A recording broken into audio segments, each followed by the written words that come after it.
घरे कौन सी पनीपरिया नहीं और भावुं कौन घरे रोषे हम आज से थरे यही रेसिपीटी को निश्चय ट्राए करेंगे। नमस्कार दर्शक बंधु, जय जगन्नाथ। मु सस्मिता आपण मानकु स्वागत करछि मो यूट्यूब चैनल सस्मिता कुक्सपॉट को। आज आम बेसन आलू तरकारी उपरे एक रेसिपी ट्राए करबा जहाँकि अति सहजरे और कम समय मध्य तैयारी हो पारिबो। मो वीडियोटी भल लागिले लाइक करेंगे, शेयर करेंगे और कमेंट माध्यम निश्चय जनइबे। चलतु वीडियोटी स्टार्ट करबा। देखंतु मु 200 ग्राम रो बेसन नेइछि। एई कप रे मु पाखापाखि 200 ग्राम रो बेसन हबो मु नेइछि। एबे देखंतु मु गोटे कप क्षीर नै जाइछि, अमूल रो क्षीर। ताकू एबे बेसन रे पक्की अल्प अल्प करी गोळी नबा। देखंतु एई टाइप रो अल्प अल्प पक्के की ताकू भलो भाबरे गोटे बेटर तयारी करनेबे। बेसी पक्केबे नै क्षीर, संगे संगे नचेत से बिंडा बांधी दबो। देखंतु एबे हम बेटर टी रेडी हो जाइछि। कड़ेटी भलसे गरम होला पर 2 चम्मच तेल नै जिबा और तेल गरम होला पर किछि छेचा अदा और रसुण को भल भाबरे भाजी दबा। 2 रु 3 सेकेंड पय ताकू भाजी दबा। देखंतु भाजी हो जाइछि।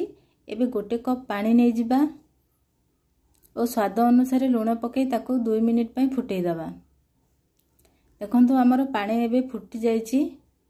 एबे बेसन रे जो बेटर टी तयारी करथिले आमे गैस रो फ्लेम टाकू कम करी ताकू एंदी अल्प अल्प पके की ताकू एंदी टिके शीघ्र शीघ्र ताकू जंती नेबे। देखंतु हमर जंतनटा हेई आसिलानी। देखंतु ए टाइप रो जंतनटा हमर तयारी करिवे। एबे जंतनटा हमर रेडी हो जाइछि। एबे गोटे थाली रे किछि तेल लगेई ताकू भल भाबरे चारियाडे मिसै दबा ओ बेसन रो जंतुनटा को काढी दबा। हाथ रे टिके तेल लगेई की बेसन जंतुनी को ए टाइप रो करिवे। देखंतु गोटे रुटी आकार गोटे गोल टाइप रो बड़टे कर देबे। बेसी मोटा रखिबे नै ना पतला रखिबे नै।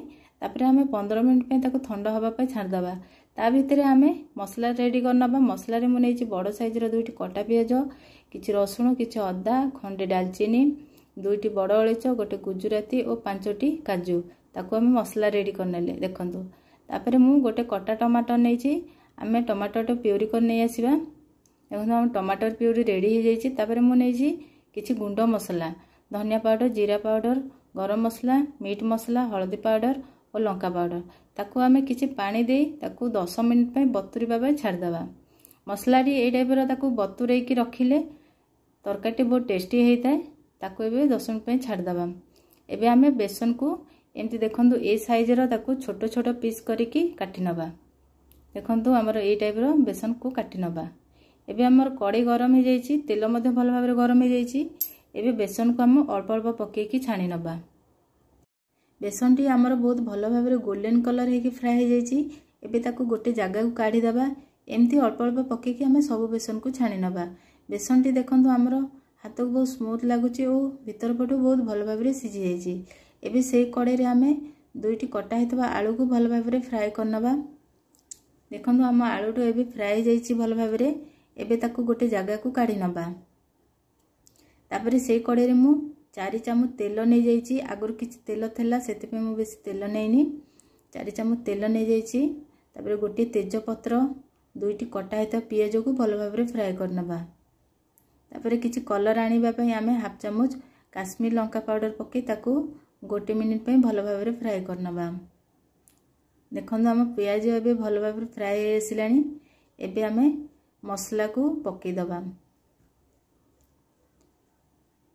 देखंतु हम मसला फ्राई हे आसुची।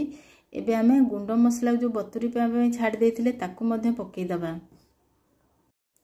तापरे किछि समय पर मसलाटा कसी होला पर हमें टमाटर प्यूरी को पके 2 मिनिट पे भल भाबरे कसी नबा।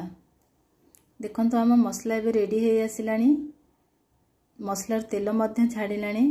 बहुत सुंदर बास्ना मध्ये आसुची। एबे आलू को पके 2 मिनिट पे भल भाबरे कसी नबा। आलूटा हमर आगुरु किछि सिझी जाइतला सेति पे बेसी समय सिझिब नै से। एबे पानी पके आमे ताकू गोळी नबा। तापर आमे स्वाद अनुसार लूण पके 2 मिनिट पे ताकू घोड़ी की फुटीबा पे छाड़ दबा। 2 मिनिट हे जाइछि। देखंतु हम आलू बहुत सुंदर भाबरे सिझी जाइछि। तरकारी भी रेडी हे जाइछि। एबे आमे छणा हेता बेसन को पके 2 मिनिट पे फुटै नबा। एबे देखंतु हम तरकारीटा बहुत भल भाबरे रेडी हो जाइछि। एबे आमे किछि गरम मसला और मेथी पत्र पकी 1 मिनिट पई फुटेई नबा।